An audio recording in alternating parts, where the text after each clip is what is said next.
Assalamualaikum and good day. Today I will present a reflection on organizational behavior or OB. OB is the study of how people behave at work, both individually and in groups.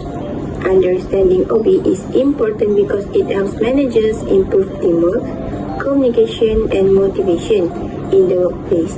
In this chapter, I learned about the 4 key management functions: planning, organizing, leading, and controlling, which guide managers in achieving organizational goals. Means works through managers' roles also explain how managers act as leaders, monitors, spokespersons, and decision makers.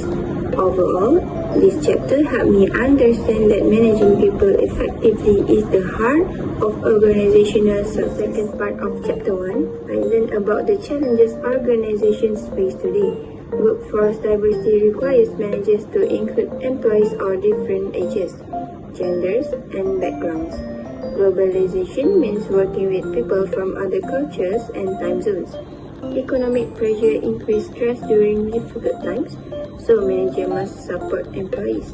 Technology and social media also change how employees communicate and make decisions. Employee well-being and ethics are now major concerns, as companies must promote work-life balance and practice ethical behavior. These challenges show that OB is essential in adapting to a changing world. Explains attitudes and how they influence employee behavior. Attitudes have 3 components: cognitive, which is what we think; affective, which is how we feel; and behavioral, which is how we act. I also learned about cognitive dissonance, which happens when our actions don't match our beliefs, causing discomfort.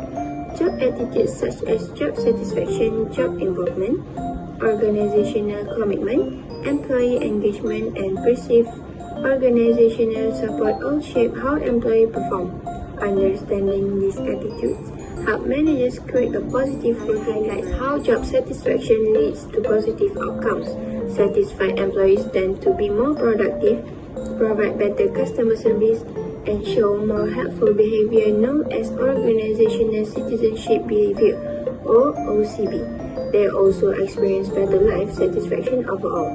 Job satisfaction is influenced by supervision, tasks, co-workers, and work conditions. Personality and corporate social responsibility also play a role.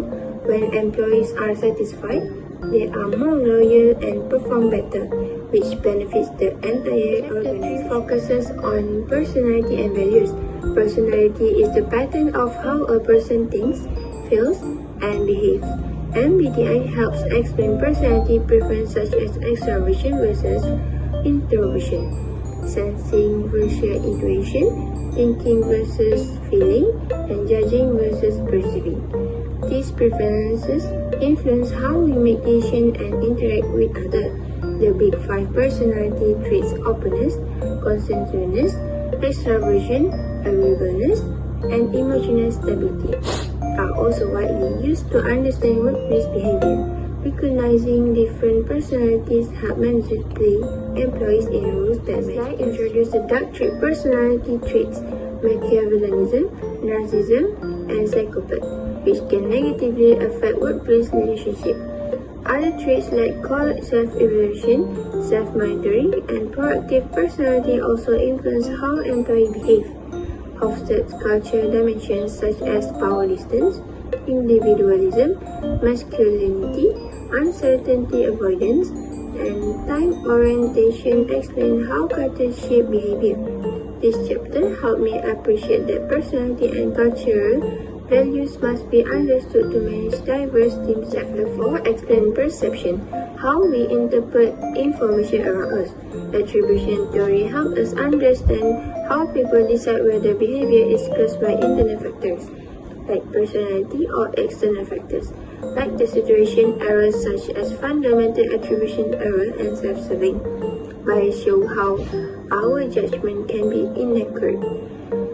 Perceptual shortcuts like selective perception, the halo effect, stereotyping, and contrast effect also influence how we see others.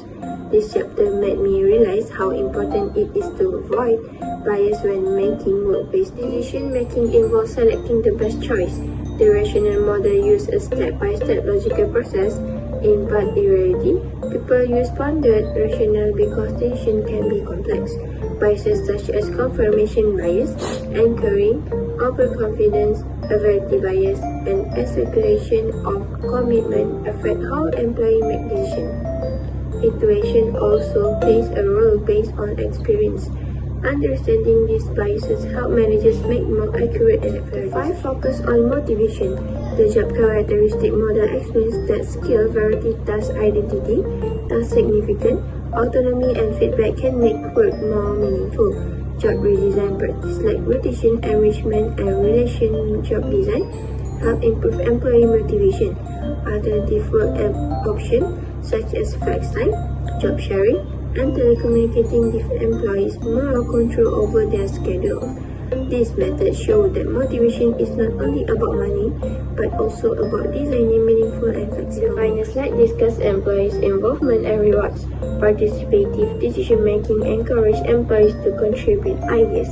Reward systems like merit pay, bonuses, profit sharing, and employee stock ownership plans help motivate performance. Flexible benefits allow employees to choose what suits their needs. Restricting rewards, such as recognition and appreciation, also increase motivation. Managers can improve motivation by setting clear goals, giving feedback, linking rewards to performance, and ensuring fairness. Overall, this chapter helped me understanding how organizations can keep employees motivated and commitment.